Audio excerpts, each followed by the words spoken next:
He went from eating out of the trash to becoming the most famous man in the world. But his most shocking story began after he died, and thieves stole his body from its grave. For more unbelievable true stories that will inspire and surprise you, make sure you subscribe and turn on all notifications. His name was Sir Charles Spencer Chaplin, but we all know him simply as Charlie Chaplin. No one, absolutely no one, can match his greatness. His work is timeless. It feels as fresh today as it did 100 years ago. His comedy is universal, understood by people everywhere. And his life is a lesson in never giving up, in being creative, and in the power of hope. Even today, so many years after he has gone, he lives in our hearts. His movies still bring us so much joy, his struggles still inspire us, and his story. Oh, my friends, his story will show you that no matter how hard life gets, you must always, always keep going. This is not just a story. It is a journey. It is a journey filled with pain and rejection, with poverty and sadness, but also with great success, and in the end, a kind of immortality. Please watch until the end, because this story is perfect for your English learning, and I promise it will motivate you like never before. Are you ready? Then let's begin.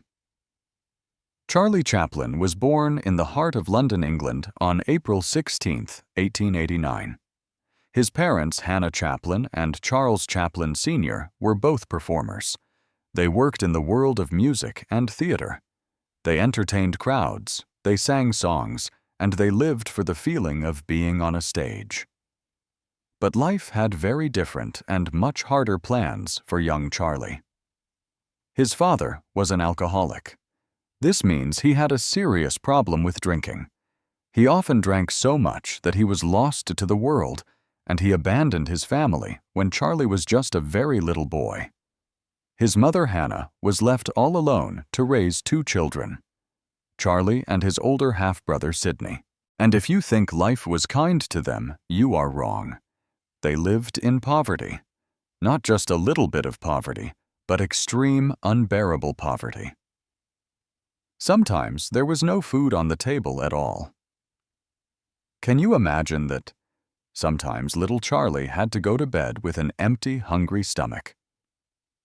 His mother would sometimes pretend to eat just so her children could have a little more food. They moved from one small dirty room to another, always living in fear of being thrown out onto the street. But Charlie, he was a child, and children, no matter how hard their life is, still find ways to smile. Charlie's mother, Hannah, was a talented singer and actress. She performed in theaters, always hoping to earn just a few pennies to feed her children. Charlie loved watching her. He would sit backstage, completely mesmerized, dreaming of one day standing in front of an audience himself. But then fate struck again. A terrible thing happened one night. While Hannah was on stage performing in a theater, her voice suddenly disappeared. She could not sing. She tried, but nothing came out. The people in the audience became angry. They started to shout. They even threw things at her on the stage. They wanted her to leave. And then, something amazing happened. A little boy, only 5 years old, bravely walked onto the stage. It was Charlie. He looked at the angry crowd, and he was not afraid. He picked up the microphone. He started to sing a little song. He danced a little dance, and the crowd roared with laughter. They clapped their hands. They cheered for him. That was the very first time Charlie performed in front of an audience. It was the first time he felt that special magic of making people laugh. And deep down inside, a small thought began to grow. He knew, this is what I was born to do. But life was still cruel. After many more years of being poor, hungry, and sad, Charlie's mother lost her mind. The sadness and struggle became too much for her. She was sent to a mental hospital. Charlie and his brother were left completely alone with no family, no money, and nowhere to go. They became street children wandering through the city, begging for food, and fighting just to survive. Imagine this for a moment. A small boy, cold and hungry, walking the long streets of London, looking through trash cans just for a piece of food. That was Charlie Chaplin. But did he give up? No. Did he lose his hope? Never. He kept going because he had a dream. And my friends, this is where his real journey truly begins. Charlie Chaplin was now just a small, hungry, and abandoned boy walking the streets of London. He had no home. He had no parents to care for him. He had no money, and he had no idea where his next meal would come from. He and his older brother Sidney were forced to live in places called workhouses. These were terrible places where very poor people were sent. They had to work very hard, and in return they received a little food and a place to sleep. These workhouses were cold, cruel, and full of sadness. Charlie was just 7 years old when he first entered one of these workhouses. Imagine a child so small, so innocent, being thrown into a world of hard labor and pain. He was separated from his brother Sidney and sent to another workhouse all alone. And when he was finally able to return to his mother, she was even sicker than before. Her mind was slipping away. Sometimes she didn't even recognize her own son Charlie. Charlie watched heartbroken as doctors dragged her away to a mental hospital. He screamed, he cried, but he was powerless. He couldn't do anything. She was gone again. Charlie was now truly, completely alone. He was a boy with a dream, but even in his deep pain, he had something powerful inside him. That dream was still there. Charlie wanted to perform. He wanted to be on a stage just like his mother. He wanted to make people laugh, to entertain them, to bring a little bit of joy to a world that had been so cruel to him. But where could a poor homeless boy even go? How could he even start his journey towards the spotlight? Charlie knew he had only one option: to work hard and fight for his dream. He was still a child, but he started looking for any small job he could find. He washed dishes in noisy kitchens, he delivered newspapers in the early morning cold, and he even worked for a short time as a toy maker. But no matter what job he was doing, his heart was always thinking about the stage. Then one day, he saw a group of street performers. They were acting and making people on the street laugh. Something inside him told him, "This is it. This is my chance." So he joined them. He started performing right there on the streets, dancing, singing, and doing small, funny acts. At first, no one really cared. People just walked past him, busy with their own lives. But Charlie did not give up. He kept performing. He kept getting better. He watched other comedians carefully studying their movements, their timing, and their expressions. And slowly, people started to notice him. They would stop to watch his little show. They started to laugh. And for the first time in a long time, Charlie felt that magical feeling again. He had the power to make people happy. At the age of 14, Charlie got a huge opportunity. He was hired by a theater group called the 8 Lancashire Lads. It wasn't a big role. He was just a small part of the group. But it was a real start. He worked harder than anyone else. He learned every move, every trick, every single detail. He practiced day and night. And his talent, it started to shine brightly. One day, a theater director saw him perform and said, "This boy is special. He's different." Charlie was given bigger roles and more responsibilities. And then, at 16 years old, he landed his first major acting role in a play called Sherlock Holmes. Charlie was no longer just a boy performing on the street. He was now acting in real theaters in front of big audiences. People loved him. Directors saw something truly special in him, His expressions, his movements, his amazing ability to make people feel deep emotions without even saying a single word. And then something happened that would change his life forever. Hollywood came calling. In 1910, Charlie was given a once-in-a-lifetime opportunity. He was invited to go to America. He would join a famous comedy group called Fred Karno's Company, which performed all over the United States. This was huge. America was the place where dreams came true. Charlie packed his small bag and stepped onto a big ship crossing the wide ocean towards his future.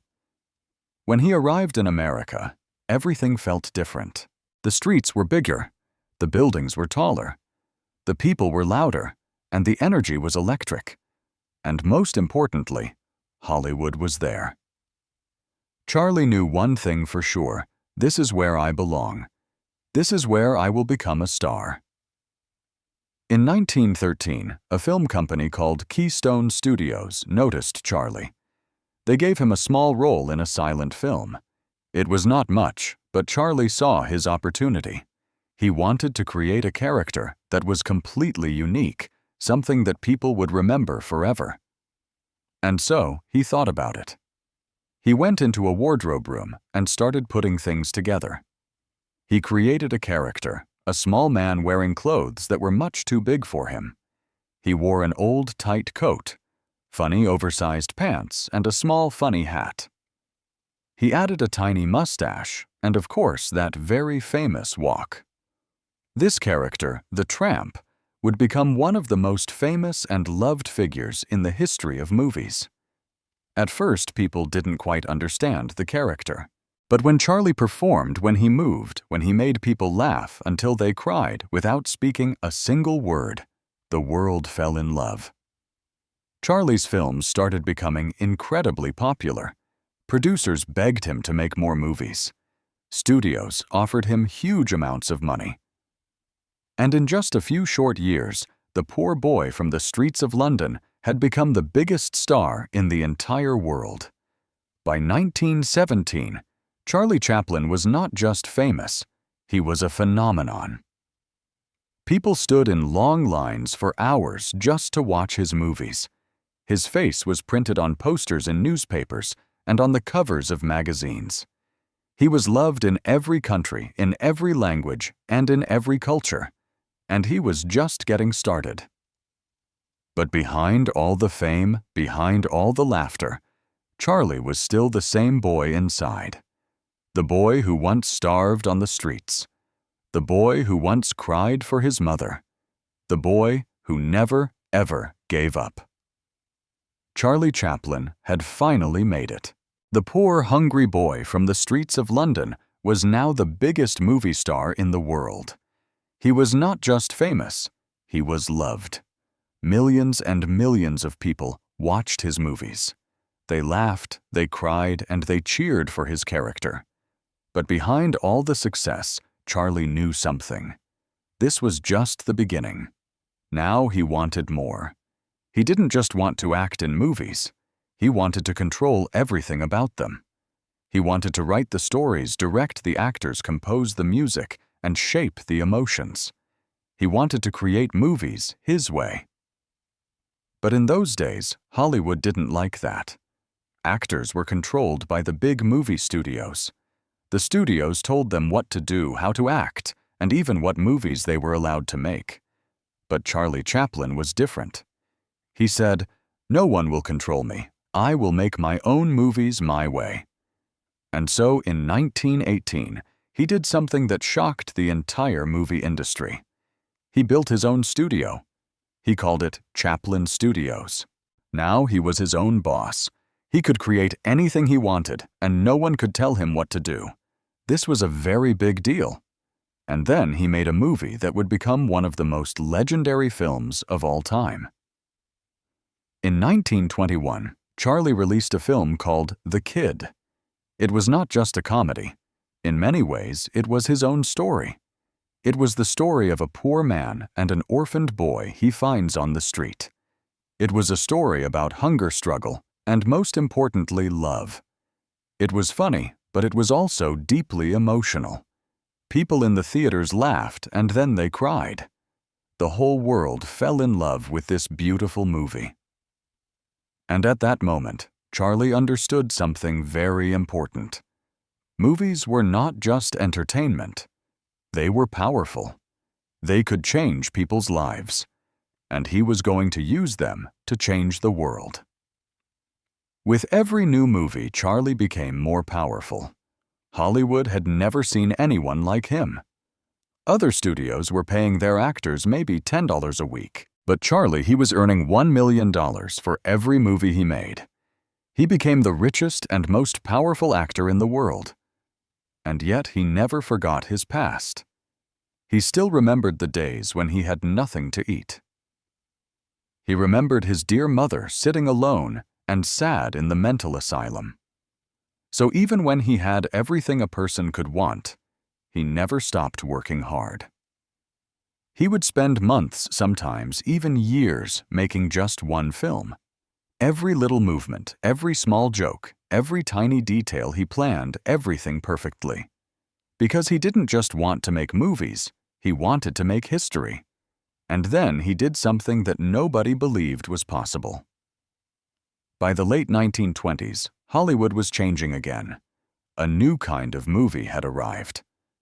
Movies with sound. For the first time, actors could speak on the screen. Silent films were dying out. Everyone told Charlie, "Forget silent movies. You have to start making talking films." But Charlie refused. He said, "Movies don't need words. Emotions are more powerful than words." And in 1931, when the world thought silent movies were dead, he released City Lights. It was one of the most emotional and beautiful films ever made. Even though it had almost no dialogue, people cried watching it. The final scene, where Charlie's character looks at a blind girl who can now see, is one of the greatest moments in film history. Even today, people call it the greatest silent movie ever made. And with this movie, Charlie proved that emotions really do speak louder than words. By the late 1930s, the world was changing again, but this time in a dark and dangerous way. Adolf Hitler was rising to power in Germany. He was spreading hate war and fear across Europe. And Charlie noticed something strange. Hitler had the same little mustache as his tramp character. People started comparing them. So Charlie made a brave decision. He would use his comedy to fight against Hitler. In 1940, he made a movie called The Great Dictator. It was his first fully talking movie, and it was not just a comedy. It was a message to the world. In the final scene of the movie, Charlie, playing a different character, gives a speech. It is one of the most powerful speeches in history. He said, "We think too much and feel too little. More than machinery, we need humanity. Let us fight for a world of reason. Let us fight for freedom." The world listened. The speech became legendary. Even today, it is watched by millions of people. It was proof that Charlie was not just a comedian. He was a fighter. He was a voice for the people. But some people in Hollywood did not like this. They thought Charlie was becoming too powerful and too independent. And some people did not like his political messages in his films, so they started to turn against him. They accused him of things he never did. They spread lies about him. And finally, in 1952, they forced him to leave America. Charlie was kicked out of the country he had helped to build. Heartbroken Charlie moved to Switzerland. He stopped making movies for a long time. He lived a quiet life with his family. But the world never forgot him. Then, in 1972, after 20 long years, Hollywood realized its mistake. They invited Charlie back to America for the Academy Awards, the Oscars. When he walked onto the stage, they gave him a standing ovation. It was the longest in Oscar history, 12 minutes of non-stop applause. Everyone was crying. even after everything Charlie had won. Because he was not just an actor, he was a legend. Charlie's life teaches us one very important thing: never give up. No matter how hard life gets, no matter how poor you are, no matter how many people try to stop you, if you have a dream, you must fight for it. Charlie was a homeless boy with nothing, but he became the most loved man in the world. But behind his fame, his success, and his wonderful laughter, his personal life was often full of struggles. People betrayed him. Governments turned against him, and even after his death, something truly shocking happened. Now we will talk about his complicated love life, his biggest betrayals, his final peaceful years in Switzerland, and the shocking story of how his dead body was stolen from his grave. Charlie Chaplin was a genius on screen, but in his personal life in love, he was very complicated. He seemed to fall in love too easily, and many times his relationships ended in pain and drama. Charlie was married 4 times in his life. His first 3 marriages all failed. Each time the woman left him, often taking his money, and sometimes even taking him to court. People started to say, Charlie can make the whole world happy, but he cannot find happiness for himself in love. But then something wonderful changed. In 1943, when Charlie was 54 years old, he met a young woman named Una O'Neill. She was only 18 years old. Many people talked about this. They said, "She is too young for him." But Charlie and Una did not care what people said. For the very first time, Charlie had found true love. Una became the most important person in his life. She stood by him when the world turned against him. She was his best friend, his love, his everything. They stayed together until the very end of his life, and despite the big age difference, they were truly happy. They had 8 children together. For the first time, Charlie had a real loving family, and it was there with his family that he lived his final years. For 25 years, Charlie lived in a beautiful, large house in Switzerland. It was peaceful, and it was quiet. He spent his time writing, reading, and playing with his children. He would walk in his big garden, thinking about his past, his struggles, and his incredible journey. Sometimes he would watch his old movies and laugh. Even though he was far away from Hollywood, he was not forgotten. People all over the world still loved him. On December 25, 1977, the world woke up to very sad news. Charlie Chaplin had died peacefully in his sleep. He was 88 years old. It was Christmas Day. The world went silent. The man who had made billions of people laugh was gone. People cried. Every country in the world paid tribute to him. Newspapers wrote, "The world has lost its greatest comedian." But then something shocking happened.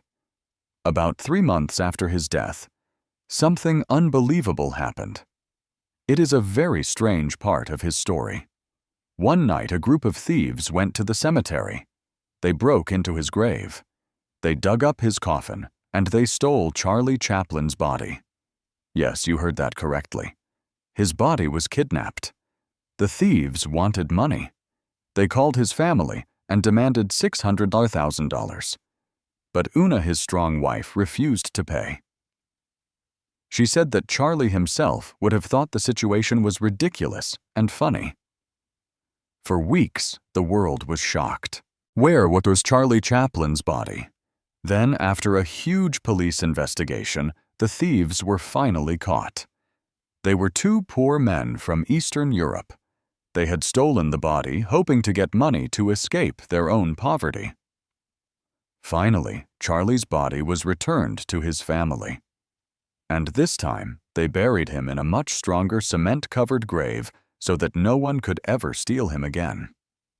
Even though Charlie Chaplin died in 1977, in many ways he is still alive. Every time we laugh at a funny movie, he is there. Every time we are moved by a great story on screen, he is there. He taught us that life is not just about money or success or power.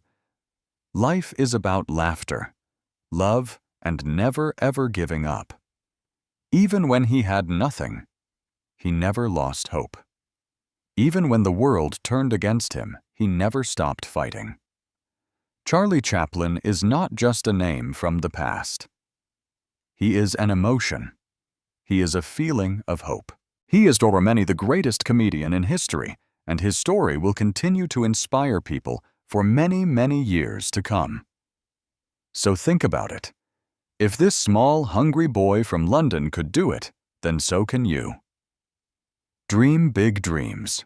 Work hard for them.